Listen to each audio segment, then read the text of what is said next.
الحمد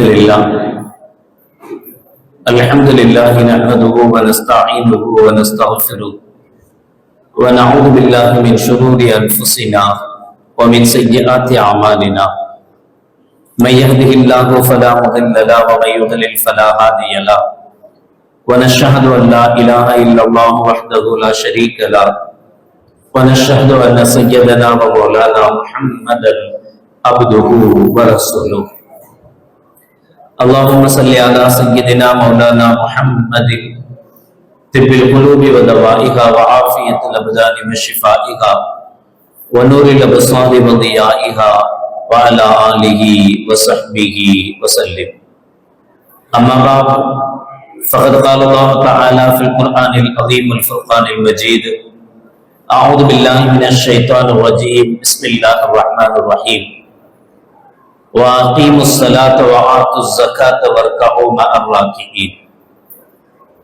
قال النبي صلى الله عليه وسلم: الصلاة عماد الدين، فمن أقامها فقد أقام الدين، ومن تركها فقد هدم الدين، أو كما قال عليه الصلاة والسلام. صدق الله العظيم وصدق رسوله النبي الكريم. سبحانك لا علم لنا إلا ما علمتنا إنك أنت العليم الحكيم. رب اشرح لي صدري ويسر لي أمري واحلل عقدة من لساني يفقهوا قولي. إن أريد إلا الإصلاح ما استطعت وما توفيقي إلا بالله. புகழ் அனைத்தும் அல்லாஹ் ஒருவனுக்கே உரித்தாகட்டுமாக. ஸலாத் என்னும் கருணையும் சலாம் என்னும் ஈரேற்றமும் ஈருலக சர்தார் எம்பெருமானார் ரசூலை கரீம் ஸல்லல்லாஹு அலைஹி வஸல்லம் அவர்கள் மீதும் அவர்களுடைய அடிச்சுவடுகளை கடுகளவும் பிசகாது வாழ்ந்து வந்த உத்தம சத்திய சஹாபாக்கள், தாபிகீன்கள், தபா தாபிகீன்கள், நபிமார்கள், வலிமார்கள், ஷஹீதுகள் மற்றும் நம் அனைவர்கள் மீதும் ஏனைய இஸ்லாமியர்கள் மீதும் என்றென்றும் நிலவட்டுமாக. ஆமீன். பேரன்பிற்கும் பெரும் மதிப்பிற்கும் உரிய பெரியவர்களே, அல்லாஹ்வின் நல்லடியார்களே, அல்லாஹ் ஜல்ல ஷானஹு வ தஆலாவின் பெரும் கிருபையினால் புனித ரமதான் மாதத்தை அடைந்து 9ஆம் நாள் தராவீகை நிறைவு செய்து அமர்ந்திருக்கிறோம். அல்ஹம்துலில்லாஹ். இன்றைய தலைப்பு தொழுகையில் கவனிக்கப்பட வேண்டிய அவசிய சட்டங்கள். இஸ்லாத்தினுடைய அவசிய கடமைகளில் ஒன்று தொழுகை. அந்த தொழுகையில் எந்தவித பாதிப்பும் ஏற்பட்டு விடாமல் அது அல்லாஹ்வினால் ஒப்புக்கொள்ளப்பட்ட தொழுகையாக அமைவதற்கு அவசியமாக இருக்க வேண்டியவை என்னென்ன பத்தி பேசணும்னா மணிக்கணக்கில் பேசணும், சட்டங்கள் இருக்கு. ஆனா நமக்கு கடமைகள், இதை விட்டுட்டா தொழுகக்கூடாது, அது மாதிரியான விஷயங்கள் என்ன, அதைத்தான் இப்போ இந்த குறைஞ்ச நேரத்துல பார்க்க போறோம். அதுல முதன்மையானது, ஃபர்ஸ்ட் தொழுகைக்கு அவசியமானது, முதன்மையானது, முதல் நிபந்தனை சுத்தம் தேவை. சுத்தம் 3: உடல் சுத்தம், உடை சுத்தம், இடம் சுத்தம். உடல் சுத்தம் சம்பந்தமாக நம்ம ஏற்கனவே இதுல குளிப்பின் கடமைகள்ல பார்த்துட்டோம். குளிப்பு கடமையா இருக்கு அப்படின்னு சொன்னா அப்ப குளிச்சாதான் தொழ முடியும், குளிச்சாதான் உடம்பு சுத்தமாகும், இல்லைன்னா அசுத்தமா இருக்குன்னு அர்த்தம். இன்னொன்னு சிறு தொடக்குன்னு சொன்னோம். ஒது முடிஞ்சிருச்சு அப்படின்னா கம்பல்சரி ஒது செய்யணும். இந்த இரண்டும் குளிப்பு கடமையா இருந்தா குளிச்சுட்டு தொழணும். அதே மாதிரி நமக்கு ஒது முடிஞ்சிருந்ததுன்னா ஒது செய்யணும். இந்த இரண்டும் செஞ்சுட்டா உடம்பு சுத்தமாயிடுச்சு, உடம்பு கிளியர் ஆயிடுச்சு, உடம்பு சுத்தமாயிடுச்சு.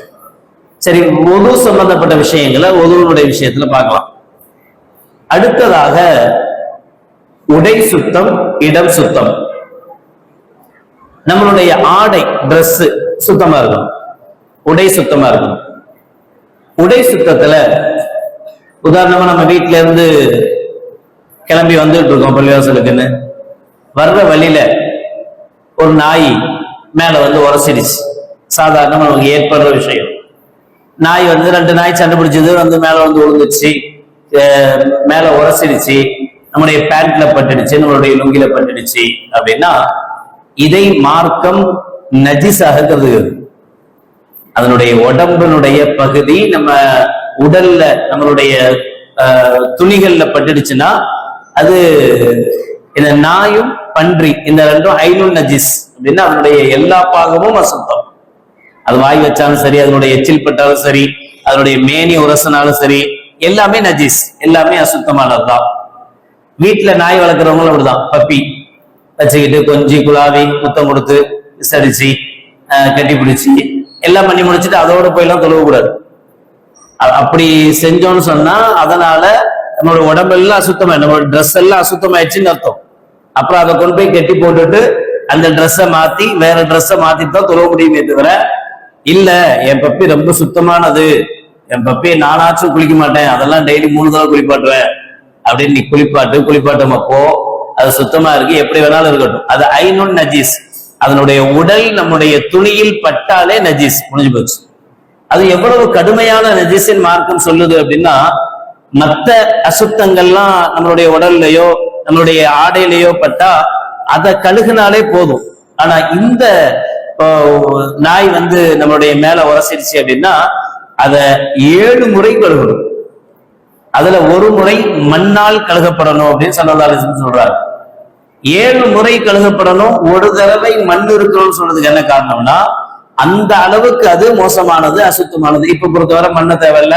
இப்ப எவ்வளவு டிச்சர்ஜ் நம்ம சோப்பு இருக்கு, அதே மாதிரி லிக்யூடுகள் இருக்கு, அந்த லிக்யூட் போட்டு துவைக்கணும், சுத்தமாகிற அளவுக்கு துவைக்கணும்.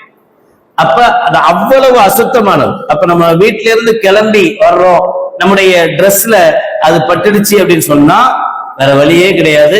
திரும்ப வீட்டுக்கு போய் ட்ரெஸ்ஸை கழட்டி போட்டு வேற ட்ரெஸ்ஸை உடுத்துட்டு வந்துதான் தொடரும். அந்த ட்ரெஸ்ஸோட அப்படியே ஹவுஸ்ல கொஞ்சம் தண்ணி எடுத்து மேல தெளிச்சு விட்டுட்டு அல்லது லேசா கசக்கி விட்டுட்டு அப்படியே தொழுவலாமான்னா தொழுவக்கூடாது, தொழுகை பாத்திலாகும். அப்ப இந்த உடை அசுத்தமான உடை, அந்த நாய் நம்மளுடைய ட்ரெஸ்ல பட்டதுனால அது அசுத்தமான உடையாக மாறும். அதே மாதிரி மலம், சிறுநீர், மோக நீர், வாந்தி, வாமிட் பட்டுடுச்சு, வாமிட் எடுத்தோம், வாந்தி மேல பட்டிருக்கு, மேல பட்டுச்சுன்னா அந்த ட்ரெஸ் பட்ட இடத்த கழுகணும், சாதாரணமா கழுகணும், தண்ணி ஊற்றி கழுகணும். எந்த அளவுக்கு கழுகணும்?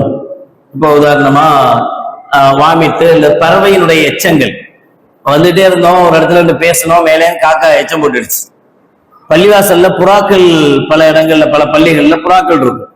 இப்ப நம்ம பாட்டுல நின்றுட்டு இருந்தோம், புறா நம்மளுடைய ட்ரெஸ்ல எச்சம் போட்டுடுச்சு.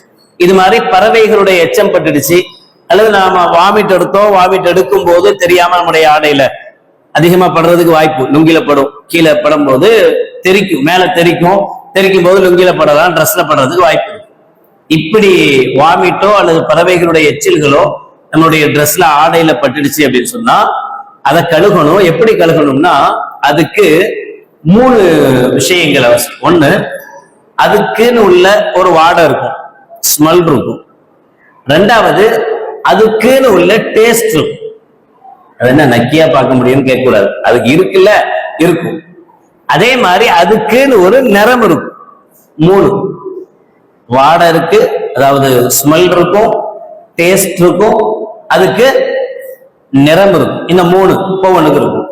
இதுல நம்ம எந்த அளவுக்கு இந்த ட்ரெஸ்ஸை கழுகணும் அப்படின்னா, கம்பல்சரி அதனுடைய டேஸ்ட், சுவை போயிடணும் அப்படின்னா, உதாரணமா சாதாரணமா சொல்லுவோமே, வாமிட் எடுத்தோம், ஒரு ஆப்பிள் பழம் சாப்பிட்டோம், ஆப்பிள் பழம் அப்படியே ஒட்டிட்டு இருக்கு, நல்லா தெரியுது அப்படின்னா அந்த ஆப்பிள் பழம் சுத்தமா போற அளவுக்கு கழுகணும், அவ்வளவுதான். அது ஒட்டிக்கிட்டு இருக்க கூடாது.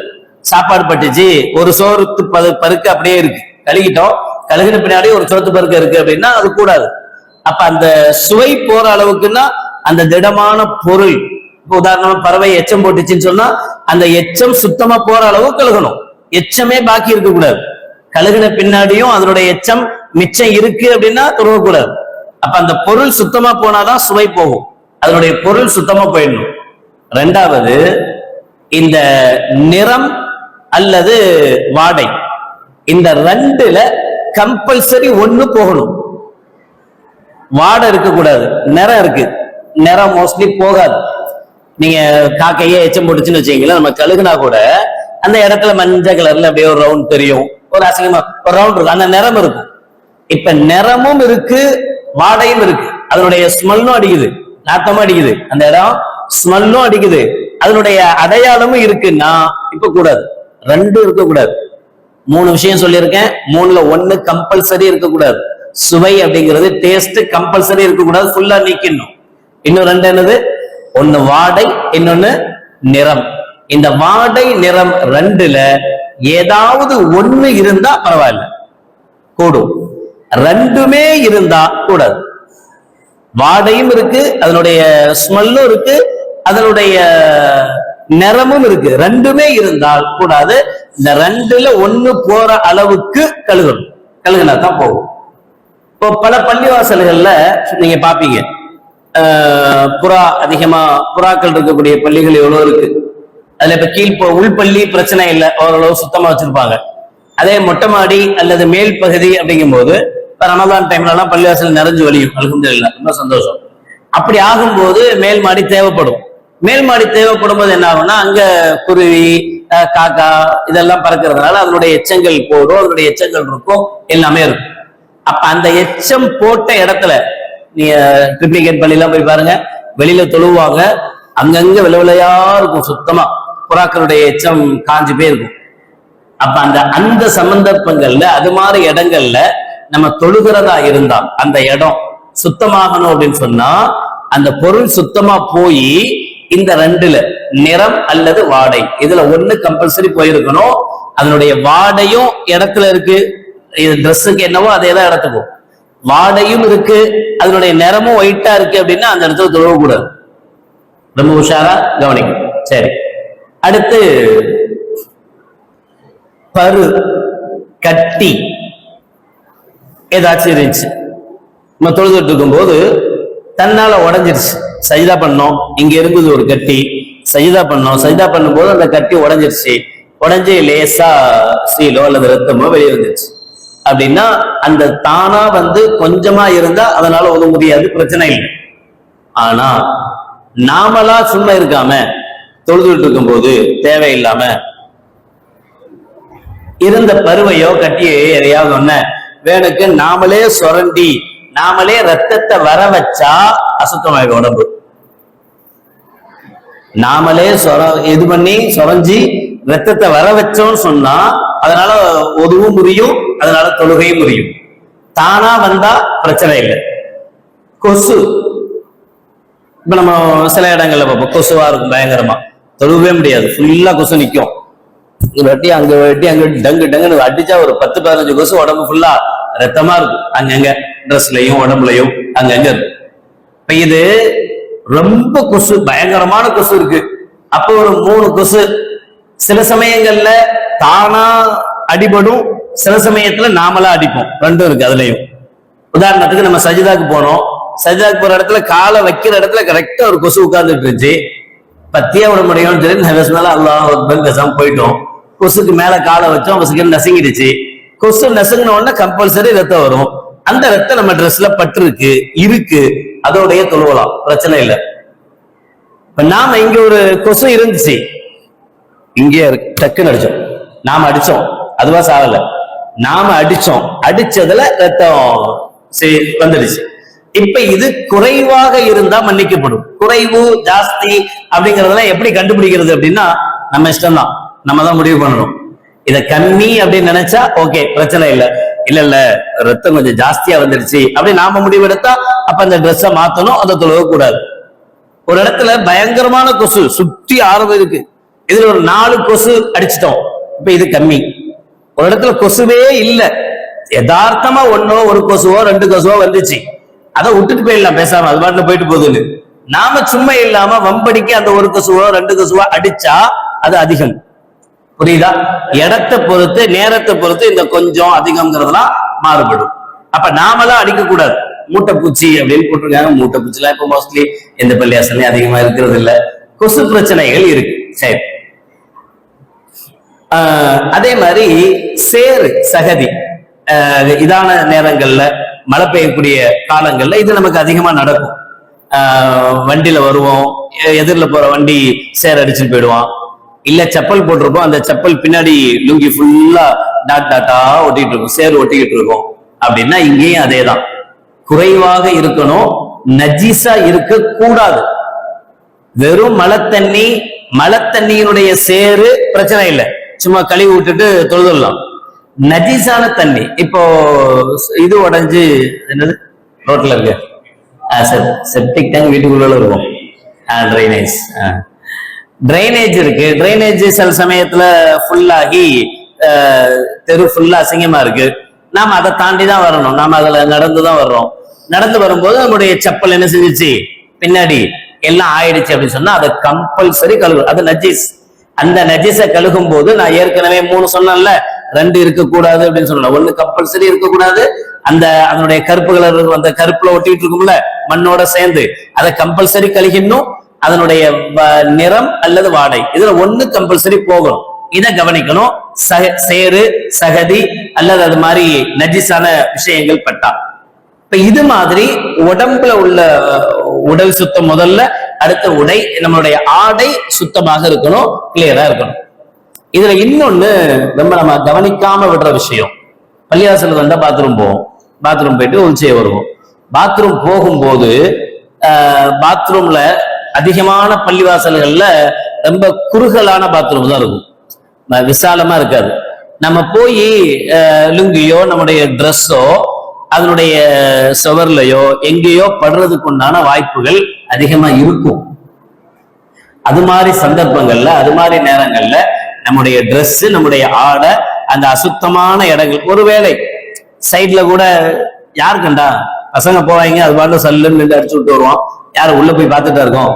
அது எங்கெங்க பட்டுச்சோ எங்கெங்க இருக்கோ, எங்க வேணாலும் அசுத்தம் இருக்கலாம். பாத்ரூம்ல சுவத்துல எங்க வேணாலும் அசுத்தம் இருக்கலாம். அதனால நாம போகும்போது எந்த இடத்துலையும், பாத்ரூமினுடைய எந்த பகுதியிலையும் நம்முடைய ஆடை படாம பாக்குறது அவசியம்.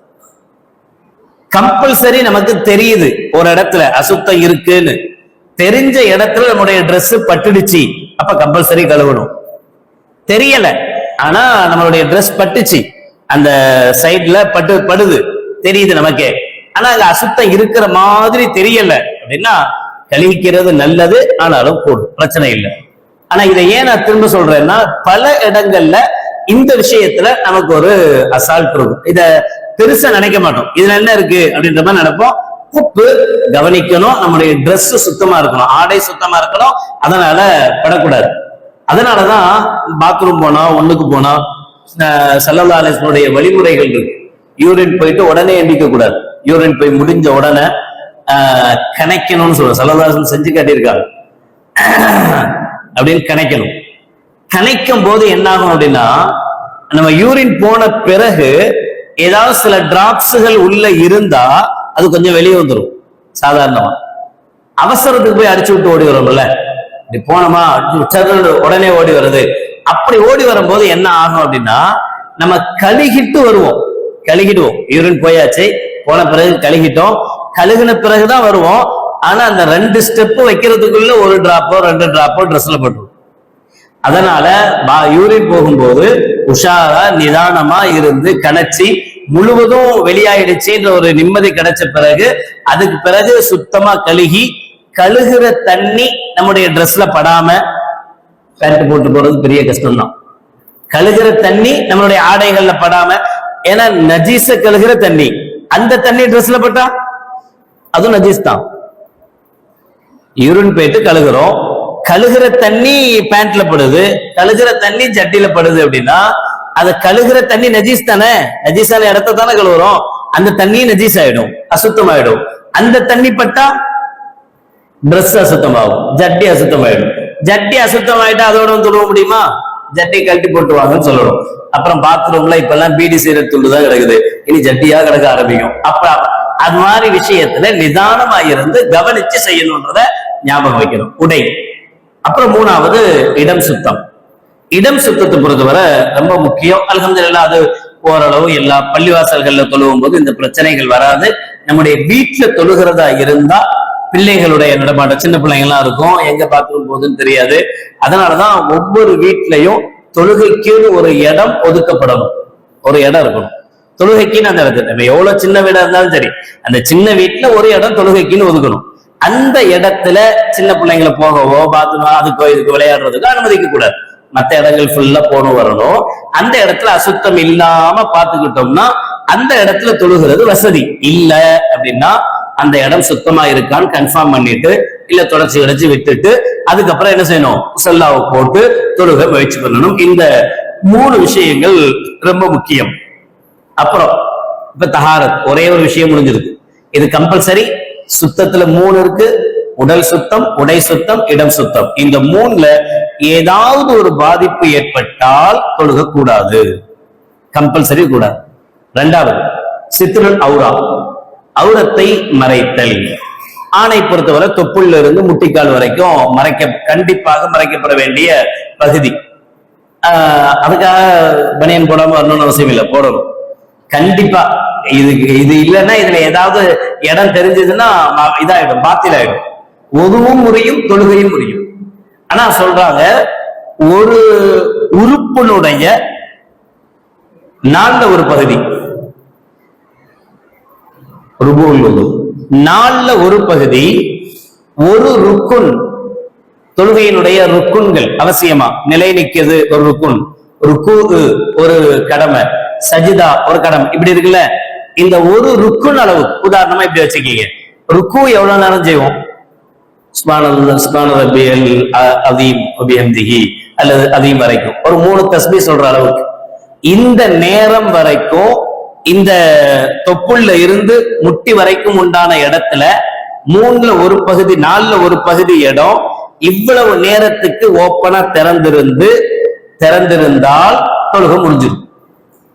இப்ப பேண்ட் லோஹிப் போட்டு கீழே வரைக்கும் பேண்ட் போட்டு மேல டிஷர்ட் போட்டு இந்த பின்பகுதி தெரியுது இல்ல, குனியும் போது பின்பகுதி தெரியும்ல, கம்பல்சரி ஒரு ருக்குன் அளவுக்கு திறந்தான் இருக்கு. அவர் ருக்குல நிக்கிறாருல்ல, ருக்கு செய்யற நேரம் வரைக்கும் அது ஓப்பனாவே தான் இருக்கு, முழுசும் ஓப்பனா இருக்கு. ஒரு பகுதியினுடைய பாதி, இந்த இடத்தினுடைய பாதி, 4ல ஒரு பகுதி இல்ல, பாதி பகுதி ஒரு ருக்குன் அளவுக்கு கம்பல்சரி திறந்திருக்கு. திறந்திருந்தால் எது கூடாது? தொழுக கூடாது. அந்த தொழுக கூடாம போயிடும். அதனால கம்பல்சரி தொப்புளுக்கு கீழே உள்ள பகுதி திறக்கக்கூடாது, மேல உள்ள பகுதிகள் மூடப்படணும். அதே மாதிரி பெண்களை பொறுத்தவரை பெண்களுக்கு முகம், 2 உள்ளங்கை, இதை தவிர மற்ற எல்லாம் மறைக்கப்பட வேண்டிய பகுதி அவருக்கு மறைச்சிருக்கணும். அபூ ஹனீஃபா ரஹ்மத்துல்லாஹி அலைஹி அவங்கள்ட்ட தொழுகையில பெண்கள் தொழுவும் போது அவங்களுடைய உள்ளங்காலும் மறைக்கப்படும். முகம் ஓப்பனா இருக்கு, 2 உள்ளங்கை இது வரைக்கும் போட்டுக்கிறாங்க தொழுகை. அதே மாதிரி உள்ளங்கால் இருக்குல்ல, கால் சாக்ஸ் போடணும். கால் பகுதியை திறந்திருக்க கூடாது. கால் பகுதியில சாக்ஸ் போட்டுட்டு பெண்கள் என்ன செய்யணும்? தொழுகணும். அபூ ஹனீஃபா ரஹ்மத்துல்லாஹி சொல்லுவாங்க, பொதுவாகவே யாரா இருந்தாலும் போட்டுக்கிறது நல்லது, காலையும் மறைச்சுக்கிறது நல்லது. 2வது. 3வது இஸ்திக்பாலுல் கிப்லா, கிப்லாவை முன்னோக்கி தொழுதல். எல்லா இடத்துக்கும் அல்ஹம்துலில்லாஹ் வந்துரும். ஆனா நம்ம வெளியில இருந்தா, பிரயாணங்கள்ல இருக்கிறோம், வேற எதுலையாவது இருக்கிறோம், நமக்கு கிப்லாவுடைய திசைய தெரிய முடியாத சூழல்கள் இருக்கு அப்படின்னு சொன்னா மார்க்கம் நம்மள என்ன செய்ய சொல்லுதுன்னா இப்ப ரொம்ப ஈஸி, அதெல்லாம் ஒரு பெரிய விஷயமே. எவ்வளவு அப்ளிகேஷன்ஸ் இருக்கு, கிப்லாவுடைய திசையை காட்டக்கூடிய அப்ளிகேஷன்கள் இருக்கு, அதை பார்த்து நம்மளால தொழ முடியும். கிப்லா இல்லாத ஒரு சூழல் நமக்கு வராது. 4வது தொழுகையினுடைய நேரத்துக்கு முன்னாடி தொழுதா தொழுகக்கூடாது. இப்ப ஃபஜ்ர் தொழுலாமா? தொழுகாது. இல்ல நான் மௌத்தா போயிடணும் இல்லையோ தெரியல, நைட்டே மௌத்தா போயிட்டேன் என்னது, அதனால சுபுகு இப்ப தொழுது தூங்க போறேன் அப்படின்னு சொல்ல முடியுமா? சுபுகு எப்ப கடமையாகும்? 10 சுபுகனுடைய இப்ப 5-8க்கு பாங்க சொல்லும் போதுதான் சுபுகு நேரமே வருது. சுபுகு நேரம் வந்த பிறகுதான் சுபுகு கடமையாகும். நேரம் வர்றதுக்கு முன்னாடியே தொழுதா அந்த தொழுகை கூடாது.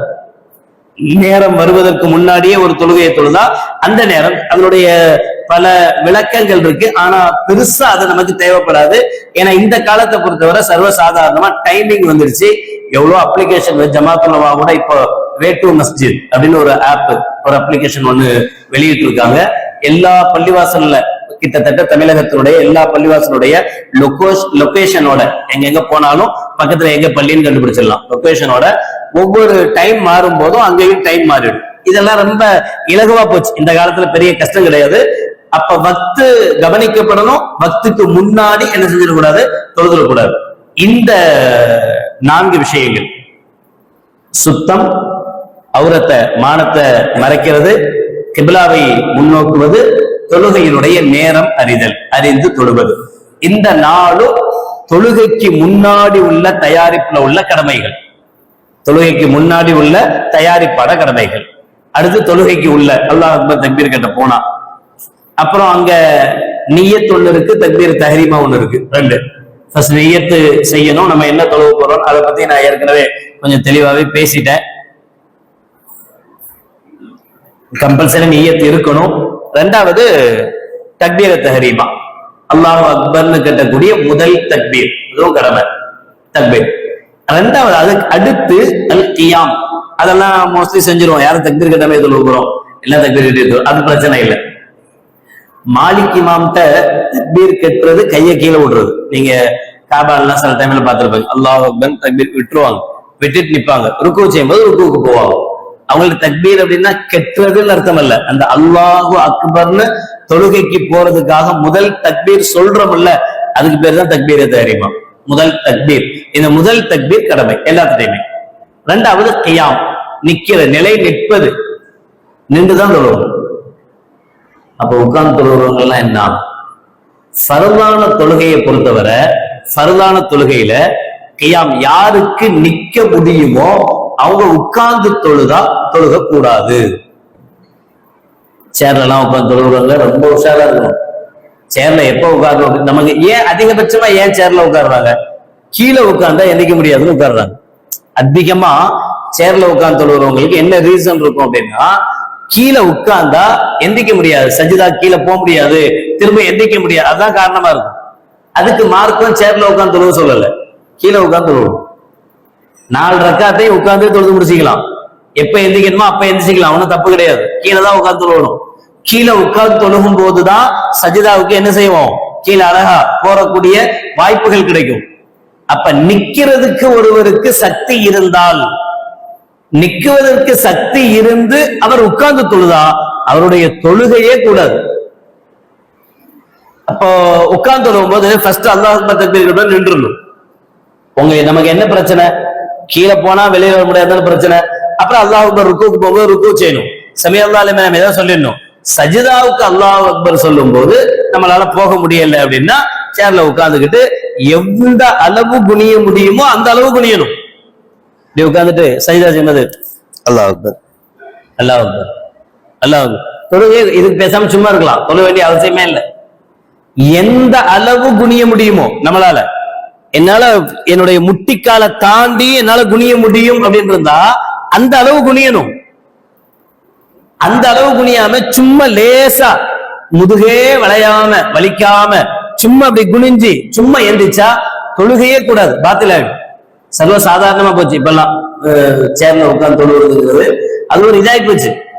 அந்த ஆள் மட்டும் உட்கார்ந்துருக்கான், நம்மள்கிட்ட வேலை செய்யறவன், நம்ம முதலாளி, நம்ம போய் கீழே உட்கார்ந்தா சரி வராது, கீழே தொழுதான் சரி, இப்படியே சில பேர் சேர்ல உட்காந்துக்கிறான். நமக்கு இல்லாத தொழுகையே கூடாது, வேஸ்ட். இந்த தொழுகையே வீணா போன தொழுகையாடு, வேஸ்டான தொழுகையாடு. கியாமுக்கு சக்தி, நிற்பதற்கு சக்தி இருந்தால் கம்பல்சரி நிக்கணும், நிக்காம தொழக்கூடாது. ஃபர்தான தொழுகையில சுன்னத்தான நஃபீலான தொழுகைகளா இருந்தால் நிற்பதற்கு சக்தி இருந்தும் கூட உட்கார்ந்து தொழலாம். நாளையில இருந்து வரிசையெல்லாம் உட்கார்ந்து கூடாது தராவிகளை. அப்படியா, இவ்வளவு நாளா தெரியாத, இப்ப சொல்லிட்டீங்க, நல்லதா போச்சு. 20 ரக்காத்து நின்று உட்கார்ந்து பெரிய கஷ்டமா இருக்கு, பேசாம உட்கார்ந்துடலாம், சற்று ஃபுல்லா உட்கார்ந்துட கூடாது. நின்று தொழுகிறதுதான் சிறப்பு, நின்று தொழுகிறதுதான் சிறப்பு. ஒருத்தர் ஒரு சுன்னத்தை தராவி தொழுனாங்க, அல்ல ஒரு நஃபீலான தொழுகைய நிக்க முடியும்னு இருந்து கூட உட்கார்ந்தே தொழுதாரு அப்படின்னா அவருடைய தொழுகை கூடும், பிரச்சனை இல்லைன்னு அர்த்தம். இதே ஃபர்தான தொழுகைய ஒருத்தர் நிக்க சக்தி இருந்தும் உட்கார்ந்து தொழுதா கூடாது. இந்த ரெண்டுக்கும் அதான் வித்தியாசம். ஃபர்தான தொழுகையா இருந்தா தொழுகையே கூடாம போயிடும், சுன்னத்தான நஃபீலான தொழுகைகளா இருந்தா தொழுக கூடிடும். ஆனா சிறப்பு என்னதான், நின்று. அல்லாஹ் நமக்கு நல்ல சக்தியை தந்திருக்கிறான்னா அல்ஹம்துலில்லாஹ் நின்று தொழுவதுதான் சிறப்பு. அடுத்து அல்லாஹ் தக்பீர் கட்டிடுவோம். தக்பீர் கட்ட உடனே சூரத்துல் ஃபாத்திஹா ஓதுவோம், துணை சூரா ஓதுவோம். சூரத்துல் ஃபாத்திஹாவும் ஃபர்து, கண்டிப்பா ஓதுவோம். ஃபாத்திஹா ஓதாம தொழ முடியாது. அதனாலதான் புதுசா இஸ்லாத்துக்கு வர்றாங்கல்ல, அவங்களுக்கு இஸ்லாத்துக்கு வந்தோடனே களிமா சொல்லி கொடுத்துட்டு முதல்ல அவங்களுக்கு சொல்லிக் கொடுக்க வேண்டிய விஷயங்கள் சூரத்துல் ஃபாத்திஹா, அது மாதிரி அத்தஹியாத். இந்த ரெண்டும் கம்பல்சரி. தனியா தொழுகிறோம்ல, தனியா தொழுவும் போது இந்த ரெண்டும் தெரியலன்னா தொழுவ கூடாது. அல்ஹம்து சூரா ஓதித்தான் ஆகணும், வழியே கிடையாது. ஒருத்தருக்கு துணை சூரா தெரியல, இன்னொரு சின்ன சூரா அது கூட நமக்கு தெரியாது, ஒருத்தர் தெரியாம இருக்கிறாருன்னா பரவாயில்ல, தொழுவலாம். அல்ஹம்து சூரா மட்டும் ஓதிட்டு ருக்கு சஜிதா செஞ்சு செய்யலாம். ருக்குல என்ன தஸ்பீ ஓதணும் அவருக்கு தெரியாது, பரவாயில்ல. சஜிதால என்ன தஸ்பீ ஓதணும் தெரியல, பரவாயில்ல. உட்கார்ந்து என்ன தஸ்பீ ஓதணும்னு தெரியல, பரவாயில்ல.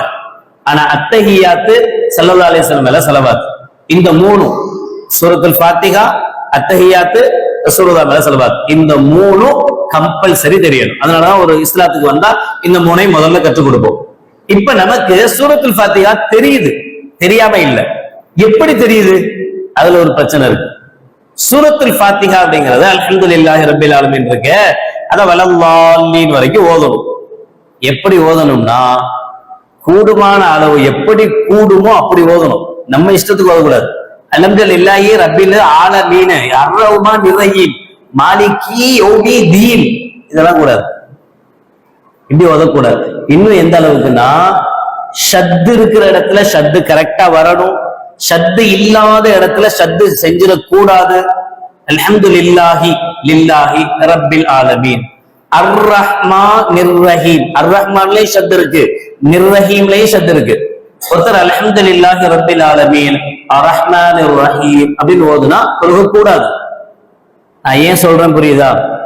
அல்ஹம்து சூராவை தஜ்வீதோட கம்பல்சரி இமாம்கிட்ட உட்கார்ந்து கத்துக்கிட்டு தான் ஆகணும். கத்துக்காம எனக்கு அல்ஹம்து சூரா தெரியும்லாம் சொல்லக்கூடாது. நாம என்ன தப்பா ஓதுறோம் நமக்கே தெரியாது. நம்மளுடைய அல்ஹம்து சூரால என்ன தப்பு இருக்கு நமக்கு தெரியாது. ஷத் இருக்கிற வேண்டியதுல விட்டுட்டோம். மாலிகி யௌமித்தீன் இதான் இருக்கு. மாலிகி யௌமித்தீன் ஒருத்தர் ஓதுறோம்னு வச்சுக்கோ. மாலிகி, மாலிகி அப்படின்னா காஃப்ல ஷத் இல்லாம நம்ம ஷத் வைக்கிறோம். மாலிகி யௌமித்தீன் அப்படின்னு ஓதுனா தொழக்கூடாது.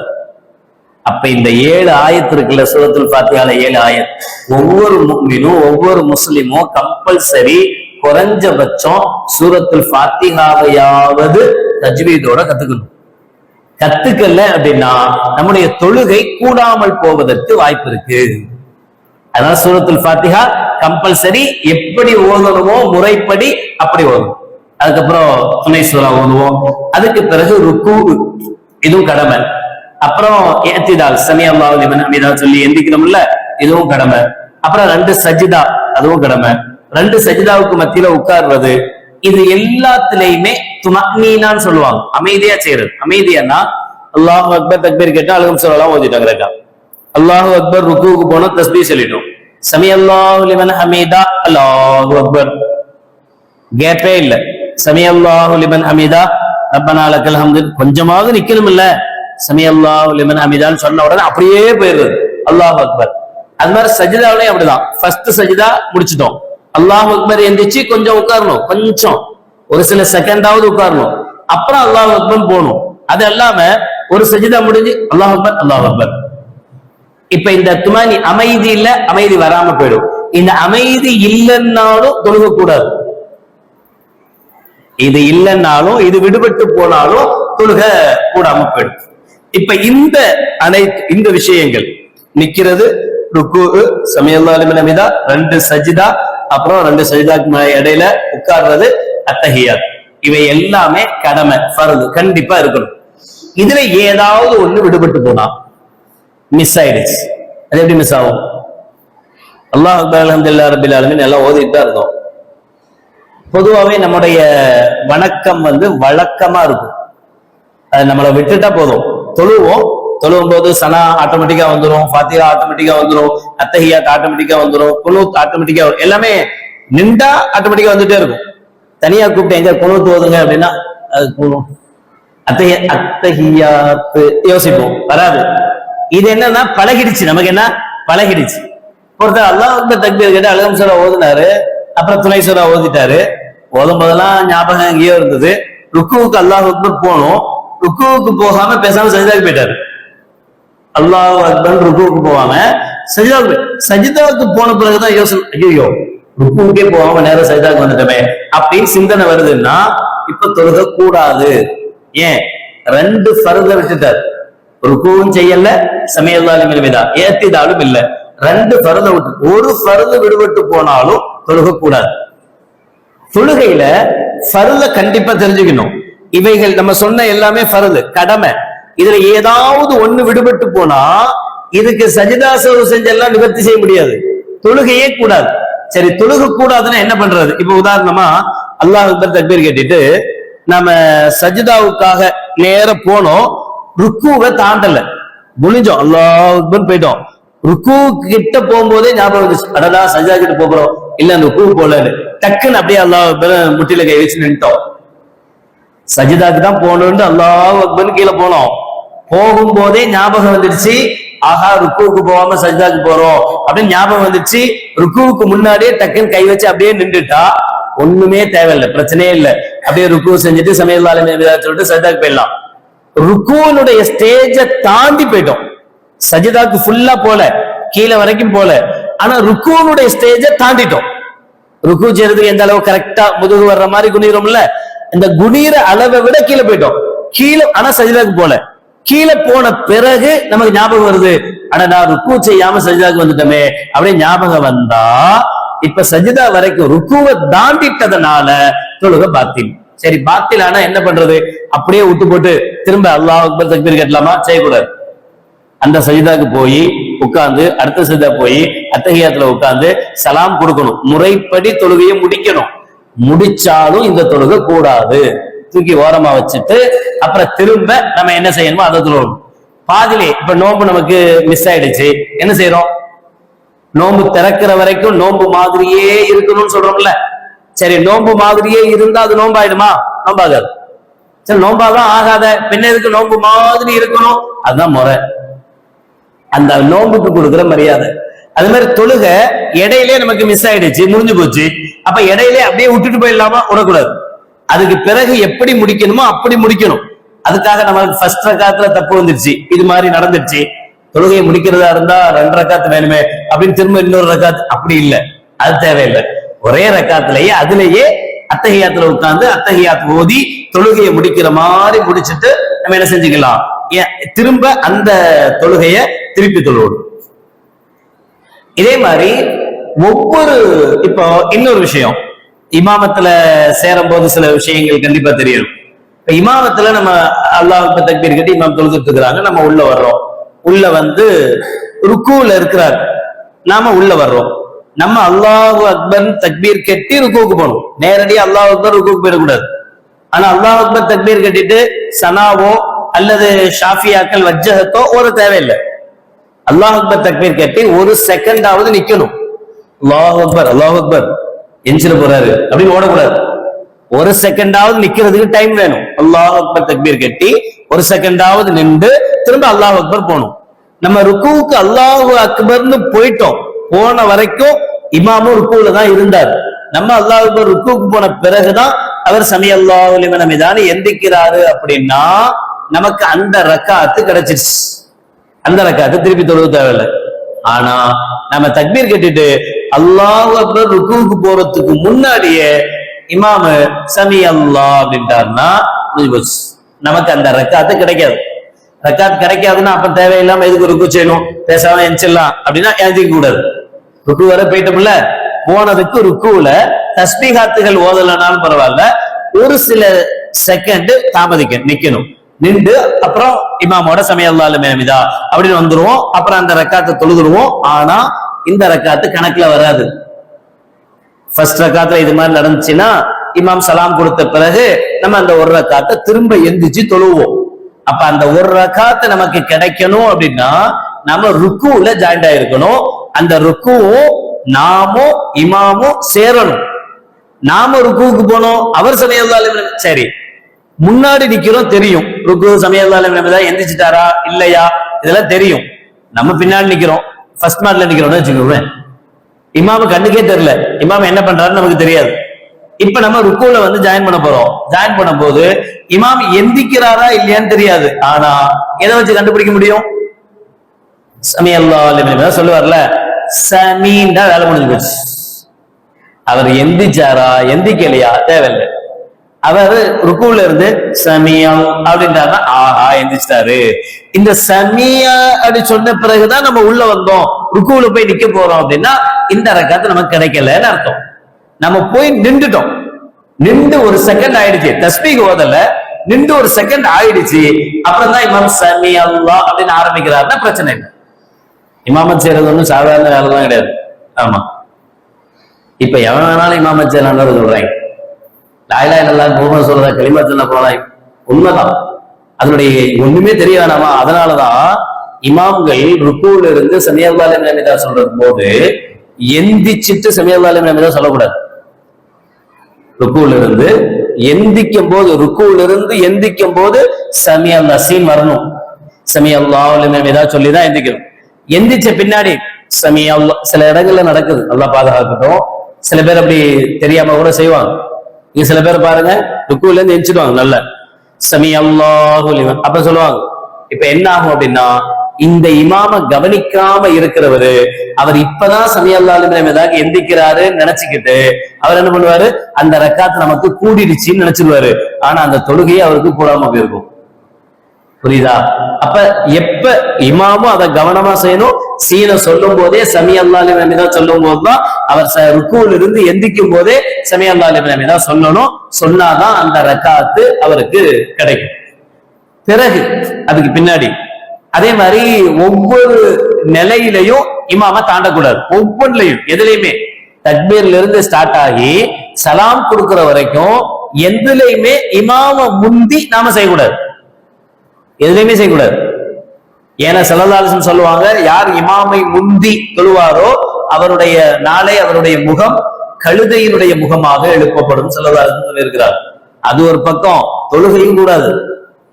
இமாமுக்கு முன்னாடி நாம செஞ்சிட்டோம்னா நம்முடைய தொழுகை கூடாது. அல்லாஹ், அதனாலதான் நான் எப்பவுமே சொல்றது, இமாம் அல்லாஹு அக்பர் சொல்லி முடிக்கட்டும். என்ன அவசரம்? அல்லாஹ் ஏன் எங்க போறோம்? எப்படி இருந்தாலும் அஸ்ஸலாமு அலைக்கும் வரஹ்மத்துல்லாஹி சொன்ன பின்னாடி தானே வீட்டுக்கு போனோம். இடையில எஞ்சி போய் போறோமா? முடிக்கணும்ல. முடிக்கிற வரைக்கும் இவர் பின்னாடி நின்றுதான் ஆகணும், வேற வழி இல்ல. மாப்பிள்ளை கொண்டு வந்து உட்கார வச்சுட்டாங்க. இப்போ அசரத்து ஹுத்பாலாம் ஓதி எல்லாம் முடிச்சு துவா முடிச்ச பின்னாடி தானே பொண்ணுட்டு போக முடியும். முன்னாடி மாப்பிள்ளை அவசரப்பட்டு என்ன நடக்கும்? ஒண்ணு நடக்காது. அஜத்து கையில தான் எல்லாம், குடுமையே அஜத்து கையில தான். அஜர்த்து எல்லாம் முடிஞ்சிச்சு, துவாலாம் ஓதி அல்ஹம்துலில்லாஹி ரப்பில் ஆலமீன் முசாஃபா செஞ்சாதான் மாப்பிள்ளை பொண்ணுட்டு போவார். அது வரைக்கும் விட மாட்டோம். அல்லாஹ் அக்பர் தக்பீர் கட்டிட்டா வேற வழியே கிடையாது. எப்ப அஸ்ஸலாமு அலைக்கும் வரஹ்மத்துல்லாஹ்னு 2 சலாமும் கொடுத்து முடிக்கிறாரோ அப்பதானே எஞ்சி வெளியே போறோம். சலாம் இன்னும் சில பேர் ஃபர்ஸ்ட் சலாம் தான் கொடுத்துருக்கோம், 2வது சலாம் கொடுக்கறதுக்கு முன்னாடி எஞ்சி வெளியே போயிடுவான். தொழுகையே கூடாது, வேஸ்ட். ஒவ்வொரு நான் சொல்றேன், அல்லாஹு அக்பர் சொல்லி முடிக்கட்டும். அவர் எப்ப அல்லாஹு அக்பர் சொல்லி முடிப்பாரோ முடிச்ச பிறகு நாம அல்லாஹ்னு ஆரம்பிச்சா போதும், பிரச்சனையே இல்லை. அவர் அல்லாஹு அக்பர் ருக்குக்கு போய் முடியட்டும். முடிஞ்ச பிறகு சில பேர் கொஞ்சம் குண்டா இருப்பாங்க, சில இமாம்கள் கொஞ்சம் குண்டா இருப்பாங்க, வயசானவங்களா இருப்பாங்க, அவங்களால டக்குன்னு ருக்குக்கு போக முடியாது, டக்குன்னு அவங்களால சஜ்தா பண்ண முடியாது. இப்ப அவங்க என்ன செய்வாங்க, சமி அல்லாஹ் லிமன் ஹமிதா சொல்லியிருப்பாங்க, சொல்லிட்டு அல்லாஹ் அக்பர் சஜ்தா போகணும்ல, போறதுக்கு அல்லாஹ்பாங்க. அல்லாஹ்ங்கும் போது அவங்க வந்து அக்பர் சொல்லும் போதுதான் அவர் சஜ்தாக்கே போவாரு. ஆனா அவர் அல்லாஹ்னு சொல்லும் போதே நம்ம சஜ்தாக்கு ஆரம்பிச்சிருவோம். இப்ப இமாமே சஜ்தாக்கு போயிருக்க மாட்டாரு, அதுக்கு முன்னாடி நம்ம சஜ்தால இருப்போம். ஆல்ரெடி 3 தஸ்பீஹாத் கூட முடிச்சிருவோம். என்னடா இவர் இன்னும் எந்திக்க மாட்டேங்கிறாருன்னு நினைச்சிட்டு இருப்போம். சஜ்தால உட்காரு ஒரு பாட்டில் ஓதிட்டு இருக்கிறாரு. ஆனா பாவம் அவர் இன்னும் சஜ்தாக்கே வந்திருக்க மாட்டார். உடம்பு பாடியான உடம்பு அவர் டக்குன்னு போக முடியாது. இப்ப என்ன செய்யணும் அப்படின்னு தெரியுமா? இப்ப இமாம்கள் என்ன செய்யணும் தெரியுமா? சமி அல்லாஹ் லிமன் ஹமிதா சொல்லிட்டு அல்லாஹ் அக்பர் நேரடியா சஜ்தா பாதி வந்த பிறகுதான் அல்லாஹ் அக்பர் ஆரம்பிக்கணும். ஏன்னா அல்லாஹ் அக்பர் இவர் சஜ்தா போறதுக்கு முன்னாடி எவனாவது சஜ்தாக்கு போயிட்டா அவருடைய தொழுகை பாத்தில. இப்ப இப்படி ஒவ்வொன்றையும் இமாமும் கவனிக்கணும், பின்னாடி இருக்கக்கூடிய நாமளும் கவனிக்கணும். எந்த இதுவும் நம்ம பண்ணணும். அதே மாதிரி அஸ்ஸலாமு அலைக்கும் வரஹ்மத்துல்லாஹ் கடைசியா சலாம் கொடுக்கும் போது அஸ்ஸலாமு அலைக்கும் வரஹ்மத்துல்லாஹ்னு ஒரு சலாம் கொடுக்கிறாருல, கொடுக்கும்போது நாம் சலாம் கொடுக்க கூடாது, வெயிட் பண்ணணும். இமாம் 2வது அஸ்ஸலாமு அலைக்கும் வரல, அப்பதான் நம்ம முதல்ல அஸ்ஸலாமு அலைக்கும் வரஹ்மத்துல்லாஹ் கொடுக்கணும், பிரச்சனையே இல்லை, கரெக்டா இருக்கும். அவர் நம்ம ஃபர்ஸ்ட் அஸ்ஸலாமு அலைக்கும் வரஹ்மத்துல்லாஹ் சொல்லுவோம், அதுக்குள்ள அவர் 2வது முடிச்சிருப்பாரு, திரும்ப அஸ்ஸலாமு அலைக்கும் வரஹ்மத்துல்லாஹ்னு சொல்றது கரெக்டா இருக்கும். அவர் ஃபர்ஸ்ட் அஸ்ஸலாமு அலைக்கும் சொல்லும் போது அஸ்ஸலாமு அலைக்கும் வரஹ்மத்துல்லாஹ் அஸ்ஸலாமு அலைக்கும் முடிஞ்சு போச்சு. ரொம்ப பேர் ஃபர்ஸ்ட் சப்ல நிக்கிறவங்களே நமக்கு தெரியும், அஸ்ஸலாமு அலைக்கும் ஒரு சலாம் கொடுத்துட்டு ரெண்டாவது அஸ்ஸலாமு அலைக்கும்னு இப்படிதானே திரும்புறோம். திரும்பும் போது அவர் இப்படி உட்கார்ந்துருக்காரு. என்னடா என்ன நம்மளே இன்னும் முடிக்கலையே, சலாமே கொடுத்து முடிக்கலையே. அவருக்கு எல்லாம் முடிச்சுட்டு ரெடி ஆயிட்டாரு. சீக்கிரம் விடுங்க, துவா ஓதி ஹால் அனுப்புங்கிற மாதிரி. ரொம்ப பேணுதலா இருக்கணும் தொழுகையோட விஷயம். ஒண்ணு மிஸ் ஆச்சுன்னா போச்சு, நம்ம நிக்கிறது இவ்வளவு கஷ்டப்படுறதெல்லாம் வீணா போத. அப்ப தயவு செய்து இமாமுக்கு முன்னாடி அல்லாஹ் அக்பர் முடியணும், முடிஞ்ச பிறகுதான் நம்ம ஸ்டார்ட் பண்ணோன்ற நிலைமையை வச்சுக்கிட்டோம்னு சொன்னா நம்முடைய தொழுகையில பிரச்சனைகள் வர்றதுக்கு வாய்ப்பு இல்லை. இல்லாத பட்சத்தில் பிரச்சனை வரும். இன்னொன்னு, இமாமை பின்பற்றி தொழுகும் போது இமாம் நான் இமாமன் அப்படின்னு நியச்சிவார், நான் இமாமாக நின்று தொழ வைக்கிறேன் அப்படின்னு நியத்து வச்சுதான் தொழுவணும். வெறுமனையா சுபுகளுடைய 2 ரகத்துக்கு அல்லாஹ் அக்பர் அப்படின்னா அவர் இமாமத் செஞ்ச நன்மையும் கிடைக்காது, பின்னாடி முக்ததிகள் நின்று தொழுவணும் இல்ல, யாருக்கும் இமாமத்தினுடைய நன்மையும் கிடைக்காது. இமாமத் செய்றவர் நவைத்து அப்படின்னு சொல்லி சலாத்து சுபஹி அதான் முஸ்தக்பிலன் இலல் காபத்தி ஷரீஃபத்தி இமாமன் அப்படின்னு சொல்லணும். நான் இமாமாக நின்று தொழ வைக்கிறேன் நியத் செய்யணும். அதே மாதிரி பின்னாடி நிக்கிற நாமளும் இந்த தொழுகைய கிப்லாவை முன்னோக்கி இத்தனை ரக்காத்தை அல்லாஹ்வுக்காக இந்த இமாமை பின்தொடர்ந்து தொழுகிறேன் அப்படின்னு நியத்து வைக்கணும். மஅமூமன் அப்படின்னு நியத்து வைக்கணும். நியத்து வச்சாதான் இமாமத்துல சேர்ந்து தொழுத நன்மை கிடைக்கும். இந்த இமாமை பின்தொடர்ந்து நியத்து வைக்கலன்னா நம்ம தனியா தொழுத மாதிரிதான் நன்மை கிடைக்குமே தவிர இமாமத்துல சேர்ந்த நன்மை கிடைக்காது. இது எல்லாமே தொழுகையில கொஞ்சம் அசால்ட்டா இருக்கிற விஷயங்கள். இதுல கொஞ்சம் அதிக கவனம் செலுத்தணும். அல்லாஹ் ஜல்ல ஷானஹு வ தஆலா நம்முடைய தொழுகைகளை பரிபூரண தொழுகையாக, ஆனால் ஒப்புக்கொள்ளப்பட்ட தொழுகையாக ஆக்கி அருள் புரிவாராக. வாஹிர் தஅவானா அல்ஹம்துலில்லாஹி ரப்பில் ஆலமீன். பிஸ்மில்லாஹிர் ரஹ்மானிர் ரஹீம். அல்ஹம்துலில்லாஹி ரப்பில் ஆலமீன். اللهم صل على سيدنا مولانا محمد وعلى آل سيدنا مولانا محمد وبارك وسلم عليه. ربنا ظلمنا أنفسنا وإن لم تغفر لنا وترحمنا لنكونن من الخاسرين. ربنا اغفر لنا ذنوبنا وإسرافنا في أمرنا وثبت أقدامنا وانصرنا على القوم الكافرين. اللهم تقبل منا صلاتنا وصيامنا وقيامنا وركوعنا وسجودنا وتخشعنا وتضرعنا وتمم تقصير أعمالنا وتجاوز عنا سيئاتنا وتوفنا مع الأبرار. ربنا آتنا في الدنيا حسنة وفي الآخرة حسنة وقنا عذاب النار. وصلى الله تعالى وسلم على خير خلقه سيدنا محمد وعلى آله وأصحابه أجمعين. سبحان ربك رب العزة عما يصفون وسلام على المرسلين والحمد لله رب العالمين. سبحان الله وبحمده سبحانك اللهم وبحمدك أشهد أن لا إله إلا أنت أستغفرك وأتوب إليك. سبحان ربك رب العزة عما يصفون وسلام على المرسلين والحمد لله رب العالمين. صلى الله على محمد صلى الله عليه وسلم. صلى الله على محمد صلى الله عليه وسلم. صلى الله على محمد يا ربي صل عليه وسلم. السلام عليكم ورحمة الله وبركاته.